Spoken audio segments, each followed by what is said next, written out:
But nah, this has been a great experience. We're gonna cap this off with the final song of the album, HiiiPower, which I've heard, but I'm sure I'm about to catch some bars that I haven't seen before when I read this. Let's see. I love this song, and J. Cole produced it. J. Cole the producer, don't play with him. Section 80, high power. And you know what's funny?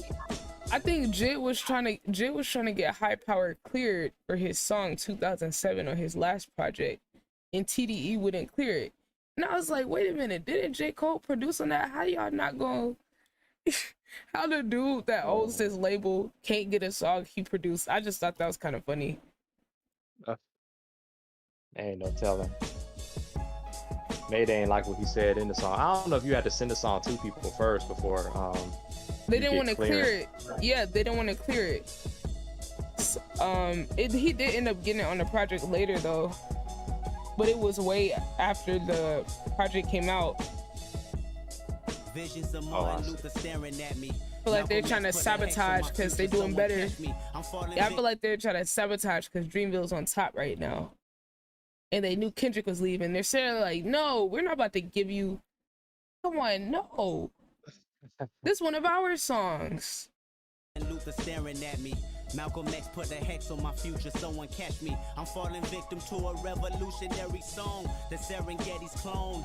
Back to put you backstabbers back on your spinal bone. You slit your disc when I slit you my dish. You wanted to diss but jumped on my dick. Wrong. Man never should bite their tongue unless you eating pussy that smell like it's a stale plum. I got my finger on the motherfucking pistol, aiming it at the pig. Charlotte's Web is gonna miss you. My issue is I didn't realize this was produced by J. Cole, but now that you said, I can kind of hear that.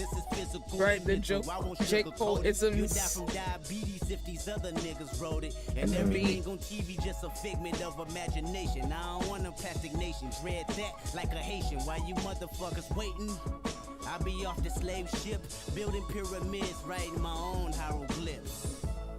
Just call it shit high power. Nigga, nothing less than high power. 5-star dishes, food for thought, bitches. I mean, this shit is Huey Newton going stupid. You can't resist his high power. Throw your hands up for high power. I don't know if you're just looking at stuff or if you played the song. I don't hear it if you played it. Oh no. I think it reset.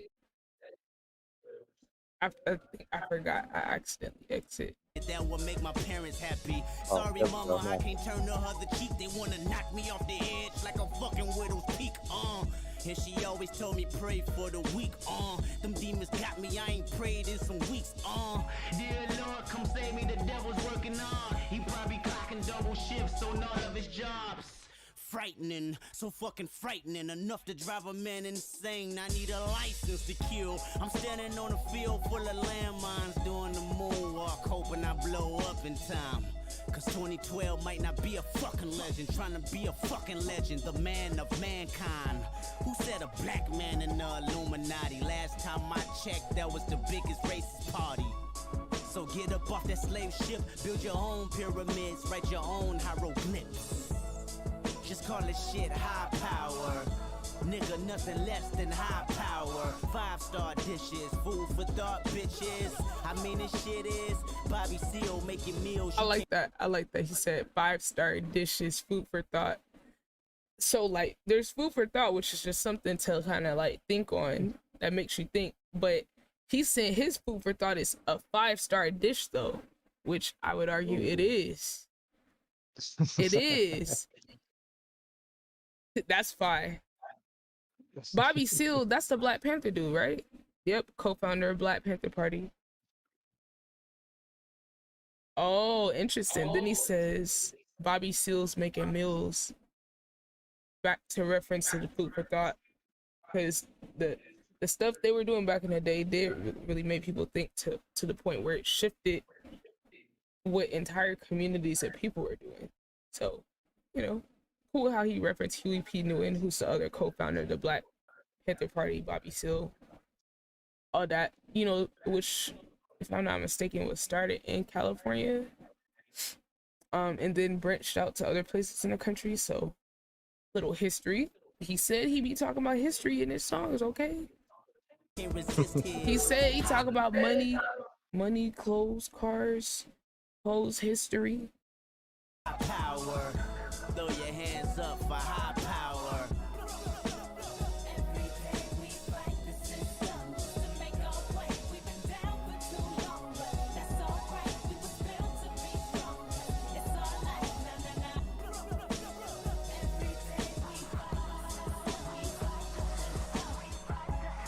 Never liked the system.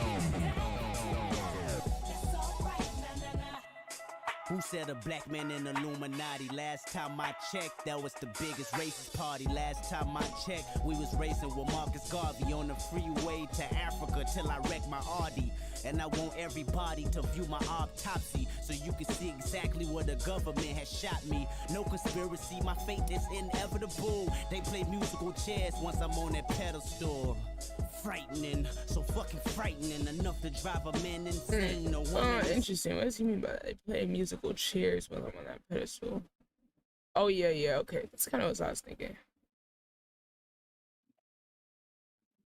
Okay, that's connected to him saying my fate is inevitable. So you can see exactly where they're going. So yeah, he thinks because he's given so much things that can provoke thoughts or change or whatever, you know, he feels like his fate is just like all the other leaders in history or people in history that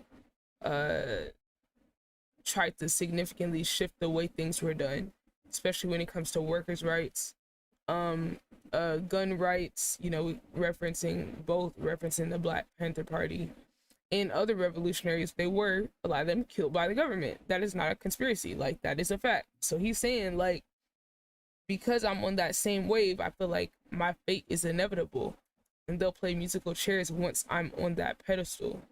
So that's interesting. But just a little tidbit. Yeah, there's actually there's a book. Oh wait, dang. I probably can't. I don't think I can say that word on Twitch, so I'm not gonna say it.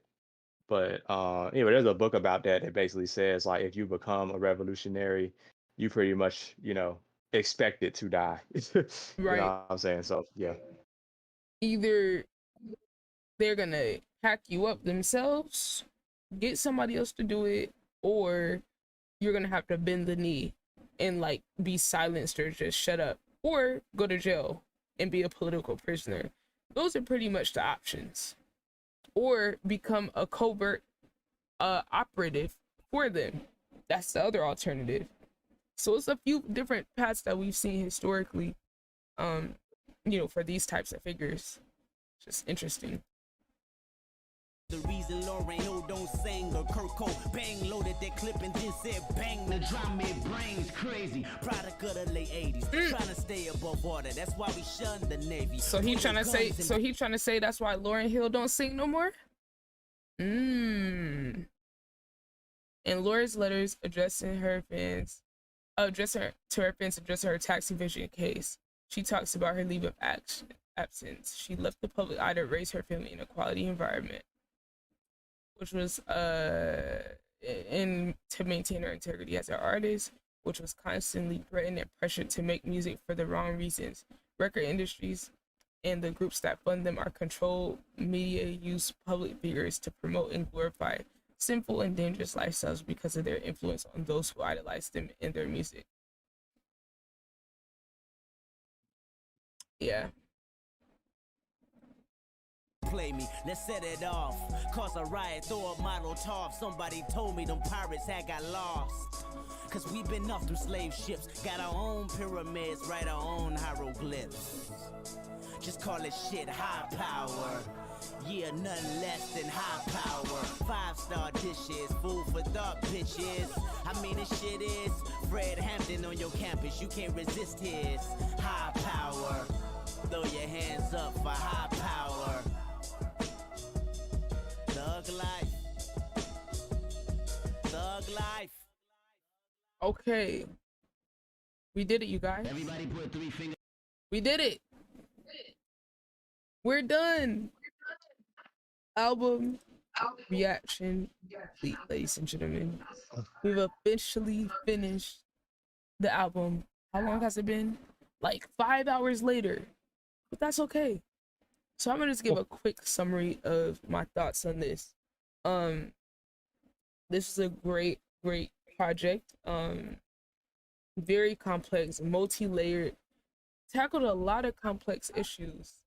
Um, I'm glad that I finally listened to it all the way through in one sitting. This is literally how long it takes to like digest a project and like actually look at the lyrics, break it down, try to find connections, all that. It takes a minute. I'm gonna keep listening to it, and I'm sure I'm gonna pick up some on stuff that I didn't even catch this time. But like, you know, out of the albums that I've listened to from Kendrick, fully, I've listened to this one now, to Pimp a Butterfly, Damn, and Mr. Morale and the Big Steppers. And I probably listened to about half of not Section 8, but half of Good Kid, Mad City. So we're gonna do that one at some point in the future. But all in all, like, if I had to rank, I'm not ranking. I'm sorry, I can't. I gotta listen to it a lot more before I can like rank it compared to the other ones. But in terms of like how much I enjoyed the listening experience, it's hard to compare it to Pimp a Butterfly. It's hard. It's hard.